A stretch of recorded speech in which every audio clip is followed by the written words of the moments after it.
afresh, and I can tell you she has done a good job also mentoring me. So for that, I'm truly, truly grateful. To the family of Dr. Ngaru, I lost my father when I was 13 years old. It was a tough moment for me.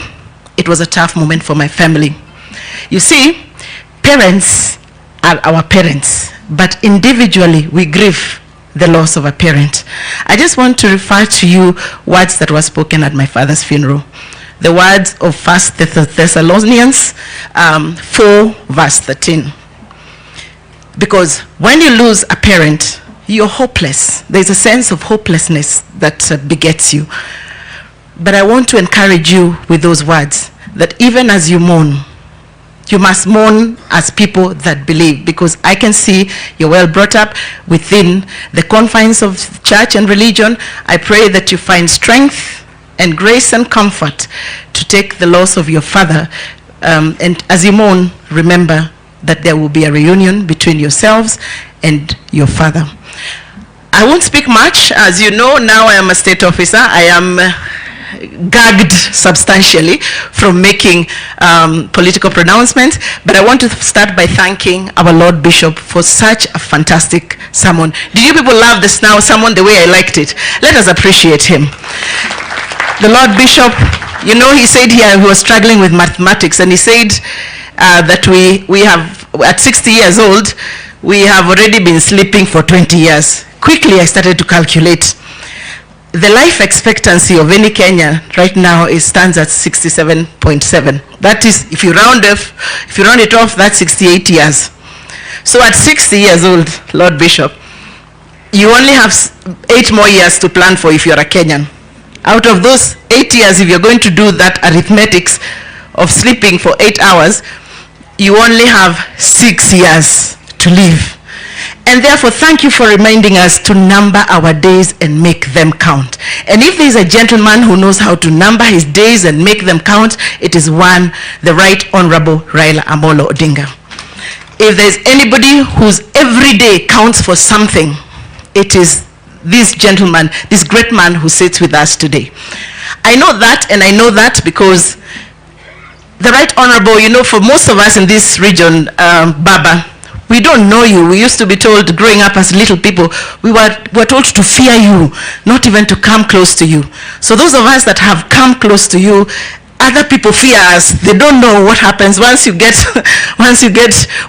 Baba's team, you're in Baba's team for life, and people cannot seem to understand why are these people so passionate about it. I'll tell you, Baba is a tribeless Kenyan. I would not be where I am today had it been not for Baba looking at me, separating the tribe where I come from, the region where I come from, and looking at exactly what I can offer. I remember when I applied for PS position when this government came into power, I called Baba and I said, I want to make an application. PS roles are civil service roles, and I will try. You know, many leaders will tell you, no, don't do that, we are not supporting this government. But I remember the words of Baba at the time that I called him. He said to me, Carol, this nation belongs to all of us. You have a part to play just like every other Kenyan. Go forth with my full blessings. Let us thank the Right Honorable Raila Amolo Odinga. Thank you for releasing me to work with His Excellency President Ruto. I will make this country proud.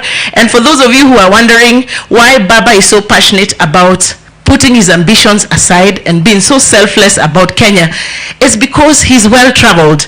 I happened to be working in his campaign team during the last, when we were looking for the chairmanship of the Africa Union, and we traveled various countries with him.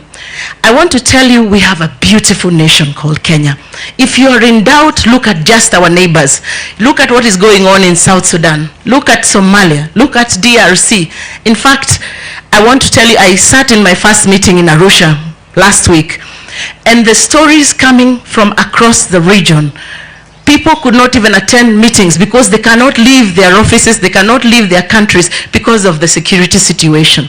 We have a good country because we have leaders like Raila Amolo Odinga who agreed to put aside their political ambitions, and they said the great nation of Kenya is bigger than me, Raila Amolo Odinga. We want to thank you, Baba. And it's good to thank people when they're still alive.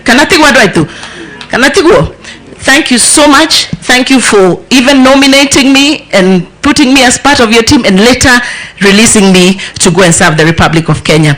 Na inyuĩ andũ aitũ tuge atĩrĩrĩ, nĩ mũranjigua mũgĩkũyũ ugaga atĩrĩrĩ, irĩ gĩkũyũ, hello, irĩ gĩkũyũ, irĩ gĩkũyũ. For those who don't understand that French, look for a good person next to you and ask wamesema nini. Irĩ gĩkũyũ itiri ukavi. Thank you. This is a great honor for this region.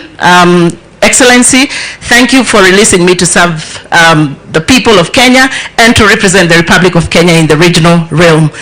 Finally, I want to thank posthumously the great Francis Ngaru Daktari. You know, I don't know much about men and marriage, but I will tell you, I know where a man is a great man. And if you want to know that a man is great, look at the caliber of his children. Look at the caliber of his wife. For a man to allow you to pursue your